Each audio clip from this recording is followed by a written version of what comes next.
बिस्मिल्लाहिर्रहमानिर्रहीम। अस्सलाम वालेकुम फ्रेंड्स, कैसे हैं आप सब। उम्मीद करती हूँ आप सब बिल्कुल खैरियत से होंगे। मैं भी खैरियत से हूँ अल्हम्दुलिल्लाह। यहाँ पर मैं अपना सुबह के टाइम ड्राई फ्रूट वाला दूध पी रही थी। बच्चे स्कूल चले गए थे और ये मेरा तैयार था तो मैं ये ले आई थी। मैंने कहा बिस्तर में ही बैठ के इसको पीऊँगी क्योंकि इसके बाद मैंने कुछ देर आराम करना होता है। ये मेरे स्टार्ट के दिनों का है। टाइटल आपने देख लिया होगा कि आफ्टर डिलीवरी की रूटीन में आपके साथ इंशाल्लाह आज शेयर करूँगी अपनी। तो स्टार्ट के दिनों में ऐसा था कि मैं ये दूध पी के फिर मैं सो जाती थी कुछ टाइम और उसके बाद फिर मैंने अपना नाश्ता करना होता था उठ के। अब टाइम कम लगता है कि मैं सुबह में लेट जाऊँ तो फिर उसके बाद उठूँ। बस सुबह उठ जाते हैं एक दफ़ा तो फिर उसके बाद लेटना नहीं होता क्योंकि छोटा बेबी होता है वो रात में काफ़ी तंग करता है, काफ़ी टाइम उठता है बच्चा। तो उसके लिए फिर जो माँ होती है उसको उठना पड़ता है बच्चे के लिए, जिसकी वजह से सर में दर्द रहता है और थकन हो जाती है, नींद पूरी नहीं होती। ये चीज़ें तो फिर जब छोटा बच्चा होता है फिर रहती हैं।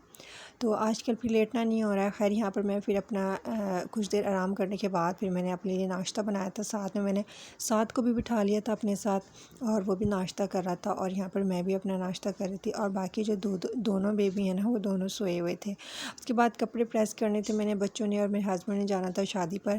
पहले सलार का ये था कि वो घर पे ही रुकेगा, लेकिन फिर बाद में उसका भी प्रोग्राम बन गया था जाने का। तो फिर ये सारे गए थे शादी पर, वलीमा था वो इन्होंने अटेंड करना था। फिर मैंने सलार के भी कपड़े निकाल के प्रेस कर दिए थे।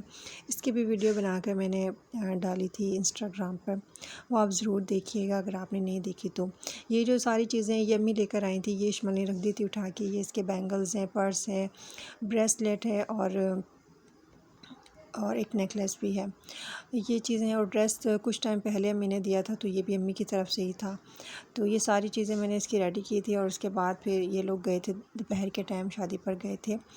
और नाश्ते के बाद फिर मैंने अपने सप्लीमेंट लेनी होती है। फॉलिक एसिड है मेरी, जो स्टार्ट के 3 डेज़ थे उसमें मैंने तीनों टाइम मिली थी मेडिसिन, जो कि लेना बहुत ज़रूरी होता है। और फिर ये 1 मंथ के लिए है जो कि मैंने सिर्फ नाश्ते के बाद एक लेनी होती है। अगर आपकी जो डॉक्टर है उन्होंने आपको कोई मेडिसिन वगैरह नहीं लिखी है तो आप उनसे कहें कि हमें फॉलिक एसिड लिख के दें। ये जो मदर फीड करवाती हैं उनके लिए भी और जो प्रेगनेंसी में भी ये वाली जो टैबलेट होती है ना फॉलिक एसिड की, ये बहुत बहुत अच्छी होती है। उसके बाद फिर मैंने बेबी को रेडी करना था और यहाँ पर मैंने कपड़े वगैरह निकाल लिए थे और ये सारी चीज़ें मैंने आपके साथ पहले शेयर की हुई हैं जो कि मेरे अब इस्तेमाल आनी है छोटे बेबी के लिए। और अहमद के लिए भी मैं यही यूज़ करती हूँ पैम्पर, और मैंने जो है वो अब छोटी बेबी के लिए भी मैंने यही मंगवाया है। तो यहाँ पर मैं आपको बता देती हूँ कि मैंने बेबी का नाम क्या रखा है। और बेबी गर्ल है या बेबी बॉय, तो अल्हम्दुलिल्लाह माशाल्लाह माशाल्लाह से बेबी गर्ल है और इसका नाम मैंने रखा है ज़हरा। और आप बताइए कि नाम कैसा है। इस्लामी नामों में से मैंने रखा है और मैंने काफ़ी इस पे सोचा था मैं क्या नाम रखूँ, क्या नाम रखूँ, इस्लामी होना चाहिए। फिर मेरा भाई और अम्मी और आए हुए थे तो मेरे भाई ने बताया कि ज़हरा रख लें। फिर मेरे हस्बैंड को भी यही नाम पसंद था तो फिर हमने यही नाम सेलेक्ट कर लिया और इसके मीनिंग मैंने चेक किए थे। फिर उसके बाद और फिर पहली बात इस्लामी नामों में से था तो फिर हमने यही नाम रख लिया है। तो अम्मी भी चली गई हैं, तकरीबन 1 वीक की थी मेरी बेबी तो फिर अम्मी चली गई थी। उसके बाद फिर सारा मुझे ही देखना पड़ता है घर को, तो इसलिए भी व्लॉग नहीं बना पाती हूँ मैं। तो खैर मैंने कहा चलें अब मैं बना के व्लॉग बना के बता देती हूँ कि भाई क्या क्या सूरत हाल है, क्या हो रहा है। तो जी ये हो रहा है हमारी ज़िंदगी में। और उसके बाद फिर मैंने की थी सफाई वगैरह, सारा काम किया था, बेबी को मैंने रेडी करके लिटा दिया था। तो ये होता है कि छोटा बेबी जो है ना वो बार बार उठता है, बार बार फिर बच्चे को गोदी की आदत हो जाती है। तो फिर थोड़े टाइम के लिए मैं बच्चों को दे देती हूँ। बच्चों को बहुत शौक़ है, इश्माइल को इतना शौक़ है कि मैं लूँ, और असलार को, अहमद को, साद को, सब माशाल्लाह इतना लेते हैं कि हमने लेना है गोदी में, तो मैं दे देती हूँ। पहले मैं बहुत एहतियात करती थी, बहुत ही ज़्यादा स्टार्ट में। तो अब ये है कि चले मैं क्या आप थोड़ी देर के लिए लें, लेकिन जब तक मैं वहाँ होती हूँ, मौजूद होती हूँ, जब तक मैं बच्चों को देती हूँ उसके बाद मैं बच्चों को सख्ती से कहती हूँ कि आपने बेबी के पास बिल्कुल भी नहीं जाना। तो सफाई वगैरह मैंने कर ली थी और जो ज़हरा थी वो अल्हम्दुलिल्लाह सो गई थी, उसको मैंने सुला दिया था रेडी करके। तो फिर उसके बाद मैंने खाना बनाना था। अच्छा, मैं अपना जो मदर का जो खाना होता है ना वो स्पेशली सॉफ़्ट होना चाहिए बहुत ज़्यादा, तकरीबन सवा माह तक।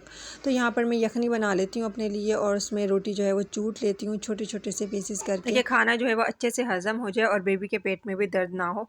अगर इसके अलावा हम कुछ भी खाते हैं तो वो फिर डर होता है उस चीज़ का कि बेबी के पेट में दर्द हो जाए, जो कि माए मदर फीड पे होती है, मतलब बच्चों को फीड करवाती हैं। तो यहाँ पर मैं बहुत ही सादा तरीके से गोश्त बना रही थी। मेरा गोश्त के ख़त्म हो गया था तो इसलिए मैं आज अपने लिए यखनी नहीं बनाऊँगी। यहाँ पर मैं गोश्त बना रही थी शोरबे वाला, कि इसमें मैंने मिर्च मसाले कम रखे थे कि इसमें मैं अपनी रोटी चूट के ना मैं खा लूँगी।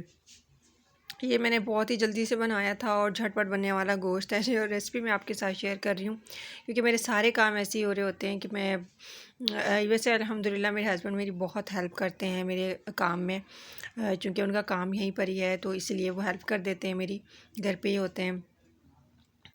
वरना ये है कि मैं आपके साथ एक और बात शेयर करूं कि हम लोगों ने शिफ्ट होना है और हो सकता है जो मेरा नेक्स्ट व्लॉग हो वो इसी पर हो, क्योंकि हमारी 2-3 दिनों में इंशाल्लाह शिफ्टिंग शुरू हो जाएगी। हमारा वहाँ का जो काम है वो कंप्लीट हो गया है और यहाँ से सारा सामान शिफ्ट करना है, और काफ़ी मेरे लिए काफ़ी मुश्किल वाली बात है क्योंकि मैंने देखा हुआ है कि जब सामान वगैरह शिफ्ट करते हैं तो इतनी ज़्यादा परेशानी होती है। सारा सामान यहाँ से बांधना, फिर दूसरी जगह पर लेके जाना, वहाँ पे सारा सामान खोल के सेट करना, लगाना, आहिस्ता आहिस्ता काफ़ी टाइम भी लगता है और फिर मेहनत भी लगती है। और फिर मेरा अभी सवा माह पूरा नहीं हुआ है, मेरा इतना टाइम निकल गया है कि मैं ये सामान शिफ्टिंग का हमें काफ़ी टाइम से बोल रहे थे कि सामान शिफ्ट करना है वहाँ पर, तो मैंने कहा नहीं अभी ज़रा और ठहर जाए।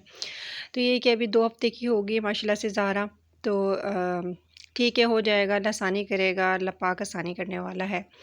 देखते हैं कितने दिन और हैं हमारे यहाँ पर और फिर हम लोग फिर इंशाल्लाह शिफ्ट हो जाएंगे। तो यहाँ पर मैंने सालन जो है वो अपना रख दिया था कुकर में, ये भी हो जाएगा। साथ साथ मैंने कहा रोटी भी डाल लेती हूँ, जल्दी जल्दी से बना लेती। जल्दी जल्दी मैं सारा काम वगैरह कर रही थी और साथ में मैं कमरे में भी जाके देख कर आती थी कि कहीं जो है वो ज़हरा उठ ना गई हो।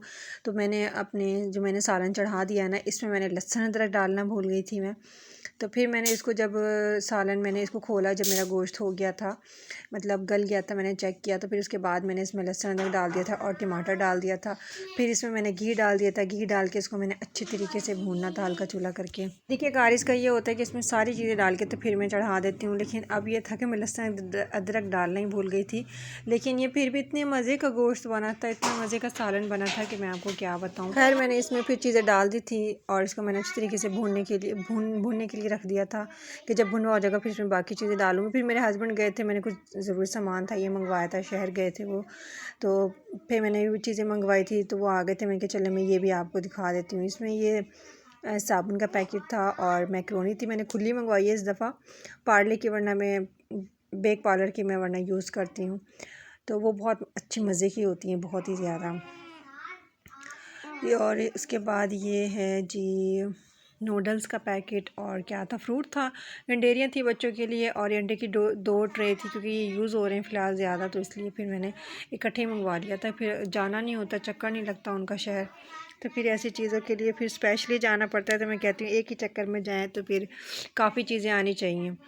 तो यहाँ पर मेरा सालन भुनवा हो गया था, इसमें मैंने आलू कट करके डाल दिए थे, दही डाल दी थी, इसको मैंने भून लिया था फिर और अच्छे तरीके से। आलू चूँकि मेरे बच्चे ना बहुत शौक़ से खाते हैं तो इसलिए मैं आलू डाल लेती हूँ, और आज वैसे भी मैंने शोरबे वाला बनाना था। बन रहा है मेरा सालन, और अगर आपने मेरी वीडियो को अभी तक लाइक नहीं किया है तो प्लीज़ जाइए पहले वीडियो को लाइक कर दीजिए और एक अच्छा सा और प्यारा सा कमेंट भी कर दीजिएगा। और अगर आप मेरे चैनल पर न्यू हैं और मुझे फ़र्स्ट टाइम देख रहे हैं तो प्लीज़ मेरे चैनल को सब्सक्राइब भी कीजिएगा विद बेल आइकॉन, ताकि आपको मेरी आने वाली वीडियोस का नोटिफिकेशन मिल सके। और जनाब मुझे इंस्टाग्राम पे भी फॉलो कीजिए, जिसका मैंने नेम जो है वो स्टार्ट में लिख दिया था। मेरा इंस्टाग्राम का नेम भी सेम ही है, महनाज़ व्लॉग। आप मुझे उधर भी फॉलो कीजिएगा। कोई बात है, कुछ भी आप सवाल वगैरह करना चाहते हैं, कुछ भी बात करना चाहते हैं तो वहाँ पे आप मुझसे क्वेश्चन कुछ भी है वो कर सकते हैं। मेरे इंस्टाग्राम का लिंक जो है मैं वीडियो में शेयर कर दूँगी, अपने डिस्क्रिप्शन में मैं शेयर कर दूँगी, आप वहाँ से देख लीजिएगा और मुझे ज़रूर फॉलो कीजिएगा वहाँ पर भी। यहाँ पर हम लोग खाना खाने लगे थे फिर दोपहर का, अपने लिए मैंने सेम रोटी चूट ली थी और बाकी जो है वो बच्चे खाना खा रहे थे इकट्ठे बैठ के। अल्हम्दुलिल्लाह सालन बहुत ही ज़्यादा मज़े का बना था। खाना खाने के बाद जी मैंने पीनी होती है अपनी दूध पत्ती, जो कि मैं तीनों टाइम जो है माशाल्लाह से लेती हूँ, उसके बगैर जो है मेरा गुजारा नहीं होता बिल्कुल भी। तो यहाँ पे बिल्कुल हल्की सी पत्ती लगाई है दूध में और बस यही मैंने पीनी। साथ में ही मैंने जो पिछले दिनों वॉशिंग मशीन लगाई थी, कपड़े धोए थे, वो सारे कपड़े ड्रायर हो गए थे, तो वो मैंने ला के रख दिए थे यहाँ पर। और मैंने कपड़ों के ना बाकायदा पोर्शन बना दिए और मैं इसी तरीके से करती हूँ। जो मेरे 2 बड़े बच्चे हैं ना, सलार और इश्मल, उनसे मैं कहती हूँ आपने अपने अपने कपड़ों की तह लगानी है। चलो शाबाश बच्चों, अपने काम पर लग जाओ, अपने कपड़ों की तह लगाओ। बच्चे खुशी खुशी लगा लेते हैं और बाकी के जो है मैं लगा देती हूँ या इश्मल लगा देती है, सलार वो भी मिल के ही ना साद के और अहमद के भी लगा देते हैं बच्चे तह। तो बाकी का फिर मैं लगा के रख देती हूँ, उठा के रख देती हूँ, क्योंकि बच्चों से ये काम थोड़ा बहुत करवा लेना चाहिए ताकि बच्चों को आदत हो कि हाँ हमने मतलब हेल्प करनी है घर में अपनी मम्मा की। तो ये बहुत अच्छी आदत होती है बच्चों की, क्या उनसे थोड़े थोड़े से काम करवाएं ताकि बच्चों को आदत हो। उसके बाद फिर मैं आ गई थी किचन में, क्योंकि पता नहीं शायद हवा चल रही है, इस तरह का है, बच्चों की ख़ारिश हो रही है। तो उसकी मैंने मेडिसिन भी ली है, तो इतना फ़र्क उससे नहीं पड़ा था। तो फिर मेरा ख़्याल ये था कि मुझे मिर्चों वाली चीज़ें ना बच्चों को कम देनी चाहिए, ताकि बच्चों की ख़ारिश कम हो, ख़ारिश ना हो, उससे मतलब अच्छा फ़र्क पड़े। क्योंकि मैंने काफ़ी देखा है बाहर बच्चों की ख़ारिश हो रही है, क्योंकि बच्चे पढ़ने जाते हैं, घर से बाहर जाते हैं, तो उसकी वजह से ना तो वो बच्चों को भी इस तरह का रिएक्शन हो गया। तो यहाँ पर फिर मैं बनाने लगी थी बच्चों के लिए दूध वाली सेवइयाँ और साथ लेकर आए थे, क्योंकि वो अपने बाबा के साथ गया था और नूडल्स खुद लेकर आए थे। तो उसको याद था, तो उसने कहा मम्मा मैंने नूडल्स सिखाने, आप मुझे नूडल्स बना के दें। मैंने कहा चलो अच्छा। तो मैं यहाँ पर साथ के लिए और हमद के लिए नूडल्स बना रही थी। ये इनके लिए इनफ है दोनों के लिए, और इसमें से भी इन्होंने बचा दिया था, ये पूरा फिनिश नहीं किया था। और साथ में बाकी दोनों बच्चों के लिए दूध वाली सेवइयाँ बना रही थी यहाँ पर। तो ये वाला पैकेट है नूडल्स का, ये चटपटा, ये मेरे बच्चे बड़े शौक़ से खाते हैं, मुझे भी ये बहुत ज़्यादा पसंद है। तो यही वाले लेकर आते हैं मेरे हस्बैंड हर दफ़ा। और इसमें कुछ नहीं करना होता, सिर्फ आप या तो नाप लें 2 कप जितना पानी एक पैकेट के लिए काफ़ी होता है। यहाँ पर मैंने अपने अंदाज़े से डाल लिया था और इसके अंदर जो इसका पैकेट होता है वही इसमें डाला और हमारे नूडल्स जो हैं वो रेडी हो जाते हैं। इसके अलावा मैं इसमें कुछ चीज़ें डालती नहीं हूँ, क्योंकि बच्चे नूडल्स को ऐसे ही पसंद करते हैं। बाकी जो मैक्रोनी वगैरह होती है उसमें मैं चिकन वगैरह डाल लेती हूँ। तो यहाँ पे मेरी सेवियाँ भी रेडी हो गई थी, मैंने इसमें चीनी डाल दी है और साथ में नूडल्स भी रेडी हो गए थे। मैं यहाँ पे बच्चों को दूँगी और उसके बाद मैं शाम की रोटी बना लूँगी, फिर जब मैं फ़ारिग हूँ बस फिर मैंने देखना है घर में कमरे में जाके बच्चों को। तो यहाँ पर फिर हम लोग रात का खाना खा रहे थे, सेम मेरा वही खाना है तो मैं ये खाऊँगी, बाकी बच्चों को मैंने खिला दिया था। और ज़ारा की आदत होती है कि वो तकरीबन 10 साढ़े 10 बजे 11 बजे उठ जाती है, फिर रात को वो ज़रा थोड़ा सा देर से सोती है, फिर उसके लिए मुझे उठना पड़ता है। तो इसलिए मैं रात में भी ना लाजमी चाय पीती हूँ, क्योंकि दूध पत्ती ही पीती हूँ, उसमें बहुत ज़्यादा ना पत्ती कम है कि बस दूध का ना कलर चेंज हो जाए। साथ में मैं अपने ये लड्डू भी लूँगी जो कि मैंने बनाए थे, तो रेसिपी आपके साथ शेयर की थी, आप ज़रूर ट्राई कीजिएगा, रेसिपी मेरी देखिएगा। अगर आपने नहीं देखे तो ये 1 लड्डू इनफ होता है, आप 1 ले लें, 2 ले लें, ये बहुत ज़्यादा हेल्दी है। तो ये मैं खाऊँगी, ये आप दिन में ले लें, कभी भी ले लें। मुझे रात में टाइम लगा तो मैंने रात में ले लिया चाय के साथ, या आप दूध के साथ ले लें तो और भी ज़्यादा हेल्दी है। तो मैं इंशाल्लाह जब चाय मैं अपनी ख़त्म करूँगी पीना तो फिर मैं दूध के साथ ही लूँगी। यही थी मेरी आज की वीडियो, आई होप आपको पसंद आई होगी। वीडियो अच्छी लगी हो तो वीडियो को लाइक ज़रूर कर दीजिएगा और लड्डू ट्राई कीजिएगा ज़रूर। इसकी जो रेसिपी है ना उसका लिंक भी, इसकी जो वीडियो है उसका लिंक भी ना मैं अपने डिस्क्रिप्शन में डाल दूँगी, डिस्क्रिप्शन में आप वहाँ से देखिएगा, ज़रूर ट्राई कीजिएगा। बहुत ही मज़े के लड्डू हैं और यकीनन आपको पसंद आएंगे। मेरे हस्बैंड भी ले रहे थे और मैं भी ले रही थी, तकरीबन एक हमने खाया है। 1 मंथ हो गया हमें लड्डू बनाए हुए। आपने देखा था कि जब हमने बनाए थे तो ये एक बाल्टी है तकरीबन 2.5 kg की, तो ये देखिए हाफ़ रह गई है। हमने माशाल्लाह खाए, बहुत मज़े के हैं, तो आप भी इसको ट्राई कीजिएगा, बनाइएगा। तो चलिए जी यही करते हैं अपने व्लॉग का एंड। यही थी मेरी आज की वीडियो, मेरी रूटीन जो कि मैंने आपके साथ शेयर की। आई होप आपको वीडियो अच्छी लगी होगी। वीडियो अच्छी लगी हो तो लाइक ज़रूर कर दीजिएगा और अपना ढेर सारा ख्याल रखिएगा और मुझे दुआ में याद रखिएगा। मिलते हैं नेक्स्ट वीडियो में, तब तक के लिए अल्लाह हाफिज़।